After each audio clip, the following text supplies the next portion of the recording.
Guys, it is getting worse for Palantir stock day by day here, at least for the stock, right? Doesn't mean the company itself is fundamentally deteriorating, but the stock is for sure down big time, which honestly is opening up an opportunity for those that are looking for maybe, well, I don't want to say for sure a short-term move. We don't know exactly what's going to happen in the short term, but if you want to speculate on a short-term rebound, this could be your shot. If you want to buy for the long term, if you believe long term this company will do well, this could be your shot. I'm not telling you to go buy, not telling you to do anything, but in times of weakness in any stock out there, the overall stock market, that could open up opportunity for the long term or for a short term play potentially. So we're going to break down Palantir today, guys, go over my thoughts, the charts, key points, all that good stuff. So if y'all find value, hit that like button, make sure to subscribe. We're super close to 30,000 subs, guys. We're almost there, so make sure to do that. And make sure to follow me on Twitter or on X, whatever you want to call it, link down below, or just go on the platform and type in StasSurFest or Stas Talk Stocks. You'll follow me on there. I appreciate you all for following me. I'm getting way more active over there on Twitter throughout the day, so if you want to be a part of the community on Twitter, make sure to go follow me. And with that being said, guys, cheers. Let's talk about the destruction. And honestly, before we do that, let me take a sip of coffee because I'm going to need it for this, guys. Palantir is down over 5% right now. So cheers to everybody out there watching. Take a sip of this. We're going to need it.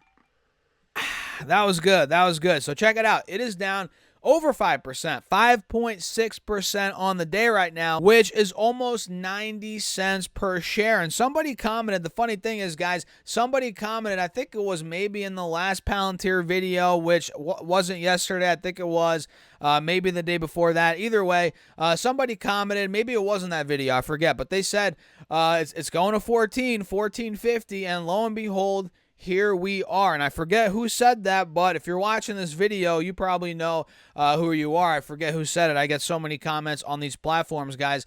But either way, Palantir is down to 14.59 right now to be exact, and yesterday it was at 15.75. So it is down another $1.10 from yesterday's high, which is 7.3%. That is a pretty big drop right there from Palantir just from yesterday. I mean that's pretty big, right, guys? And on the 5-day chart, obviously we all know we're at a fresh low now. Well, maybe you didn't know that. I'll tell you right now, with today's move, we're actually taking out the lows from yesterday, the day before that, day before that, day before that. So we're at a 5-day, 5-minute low. And on this 10-day, 30-minute chart, we're now at a fresh low as well. We just got rejected by the 50 and the 180 moving averages on this 10-day, 30-minute with today's dump. And, well, the bears are gaining control, minute by minute here on Palantir stock in the short term. And on the 20-day chart, now we're officially down. It's got to be well over 20%. Now, the question is, how much over 20%? 28%. Okay, now we're down 28% from the recent high. We hit $20. You guys remember? Now we're at 14.50. So now it's getting back to obviously nowhere near where it was months ago, because months ago it was at $5, $6, $7. And mind you, even though we're pulling back 30% to $14 now, we're still up well over 100%. Keep that in mind. But it's pulled back to 14.50, right, guys? And now we're approaching levels that we haven't touched in a good 2 months, right? We haven't been in the 13, 14 range since June, it looks like, end of June, right around here. So we're there now. We're at that point right now. And, if this point does hold, maybe we get a bounce off. But honestly, by the looks of it, guys, this wants to go through 14.50, at least as of now. It's a falling knife. We're down now 6%. It's getting worse as I'm making this video.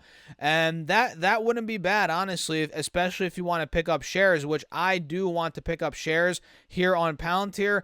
But I'm being very cautious, right? I'm looking at this spot right here, $14 as a maybe spot, 14.50. Maybe I'll pick up a little bit, but I would be way more eager to pick up shares if here, it were to fall through this point. Let's say it broke right under 14 and started to go down and fill this gap right here. Let me draw it out to give you guys a visual. If Palantir were to fill this gap down here, boom, maybe not all the way down to 10.50, $11, which, I mean, that'd be awesome, but I don't think it's going to go all the way down there. But if it started to creep down to 13, 12 even, that'd be a spot where I'd consider nibbling and starting that swing position, more of a longer term hold swing position, I'd say, for Palantir. At least that's the way I'm looking at it, right? For a couple of months, couple of weeks, that's where I'm looking to hold. Not that I don't want to buy and hold for the long term. I'm just looking at it from this perspective as a trade, right? So yeah, it's getting to a point where I'm getting, I'm starting to rub my hands, guys. I'm getting a little bit excited here as, Palantir is starting to sell off, because I do, again, like I said, want to pick up some shares. And now let me show you what's going on Chrome. This company was roughly a $45 billion market cap, or was it 42, 43, whatever it was when it was at $20 a share, over $20 a share, and now it's about to fall under $30 billion, right? Look at that. We have it's roughly a $31 billion market cap right now, or in other words, a $31 billion company. You guys see that right here. Oops, actually you can't see it because my face is in the way. Actually, this is a little bit too zoomed in. Come on. There we go, guys. There we go. So 31 billion, boom. Beta's a 2.7. We've talked about that. It's way more volatile than the overall market. We all know that. Everybody knows that, right? And in terms of their valuation, guys, it is arguably still too stretched, right? Depending on who you're talking to. I mean, we look at the price to sales for companies that don't have earnings, because guess what? If a company doesn't have earnings, let's say they're losing money, negative EPS, they don't have a price to earnings ratio, right? It's impossible. You can't have a price to earnings ratio when there's negative earnings. So I like looking at price to earnings when it comes to, profitable companies, blue chip stocks, right? Blue chip companies, Apple, Costco, Walmart, companies like that. P ratio, very useful in terms of just a quick snapshot of their valuation, right? Very, very useful. But for companies that, again, don't have earnings, which in this case, Palantir, trailing 12 months, they don't, they're not positive, right? You look at price to sales, which looks at their sales and instead of their earnings, because Palantir has sales. Not every company has sales. Maybe if they're pre-revenue, they don't have sales, so you can't even look at the price of sales. But whatever, for this company, they do have sales, a good amount of sales, so we can look at price of sales, and that is still arguably very rich compared to where it was obviously over the past couple of months, years, considering now that we've seen the spike in the price again for Palantir stock. So right now the price to sales is a 16.37 on Palantir according to Yahoo Finance, and last year it looks like it was a 9.15. Let me double check. Was that last year? Or that might have been, no, last year it looks like it was a 7, so even lower. Even a 7 and a 9, guys, that is very overpriced to the traditional investor that's looking at this and looking at price of sales. People don't want to see it at 7 to 9, let alone 16. 16's insane, right? But people overlook that sometimes when it comes to companies like Palantir that have a story behind them. They're, on this AI wave that has a lot of potential. It could be, well, it probably will be a multi-trillion-dollar industry at some point. Who knows when? But yeah, there's a story behind Palantir, and when there is a story and there's a big cult, I don't want to say a cult following, but a big, base around the stock, typically price of sales, those metrics are overlooked. Is that right? Is that how it should be?